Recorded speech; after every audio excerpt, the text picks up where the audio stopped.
Hi, my name is Quinn Fagel, and I had done my paper on modern day conversion therapy. So some background about it is it started in the 1890s. It started mostly as adverse treatments, even though now we're seeing more talk therapy. Some examples of this is nausea, electrical shocks, hypnosis, ice pick lobotomies, testosterone and estrogen injections, and some other stuff. There was even an experiment in 1984 where they took pregnant rats and injected them with hormones to try to see if they could stop homosexuality like before someone was even born. So a lot of this was brought about from societal and religious shame and bias. You know, one of the examples of this is the DSM listing homosexuality as a disorder until the 1980s. Something interesting with this is that Sigmund Freud believed that homosexuality was not an illness and something to be ashamed of.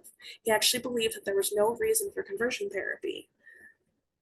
And he said it was going to be just as effective to convert someone who's homosexual to being heterosexual as trying to convert someone who's a heterosexual to homosexual. So going into the statistics that I found a little bit, around 698,000 people in the US have received conversion therapy.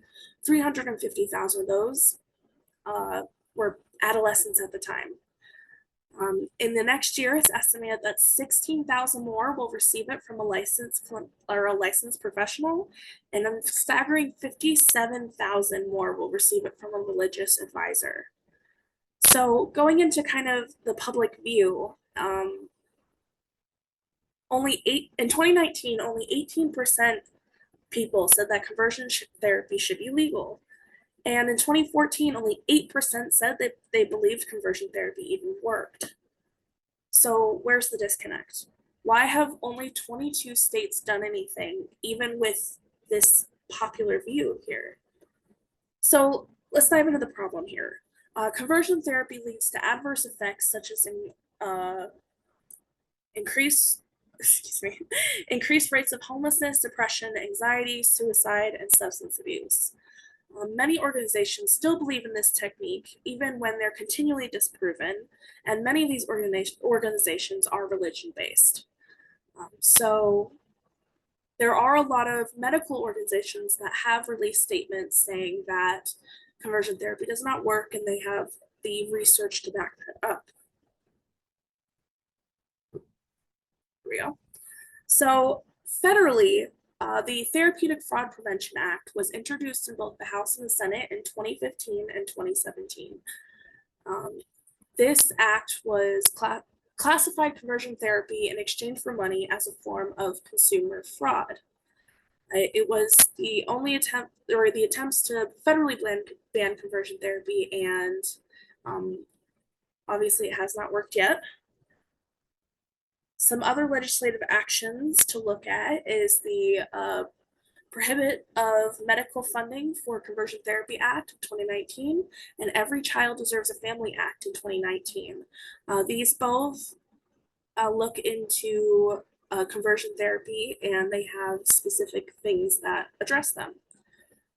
So looking a little bit more locally is Colorado's House Bill 191129.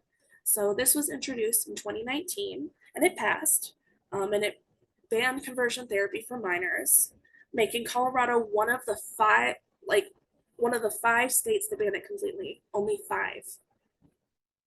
So the opponents to this bill are listed here. I have their logos here as well.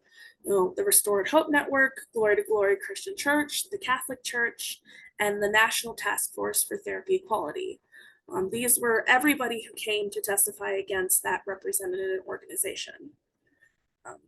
Something I took from it that humored me a bit was this bill is against religious freedom, parental rights, and reason.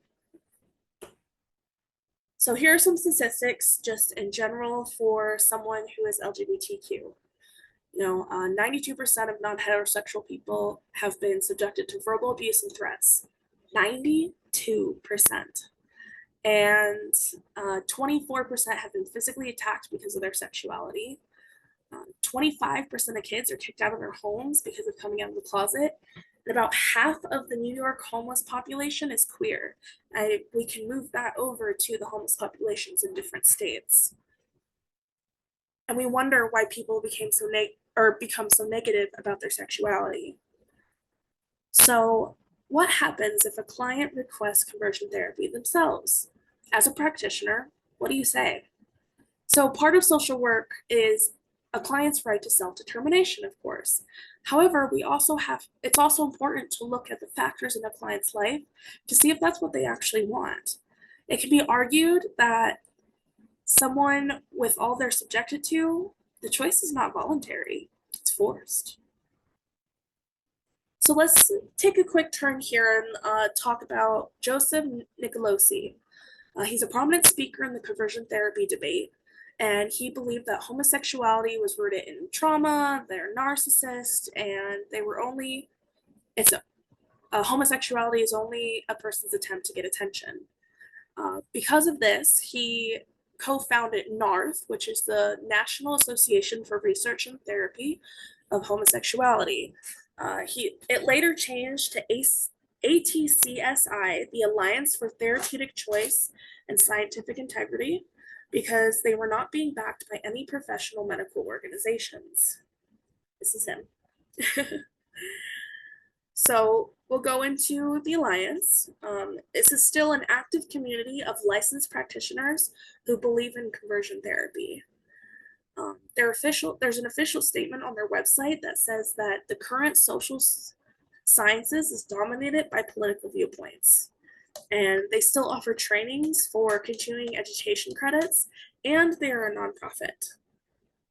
So with all of these factors stacked against someone, and conversion therapy still being a part of the tools that people are given,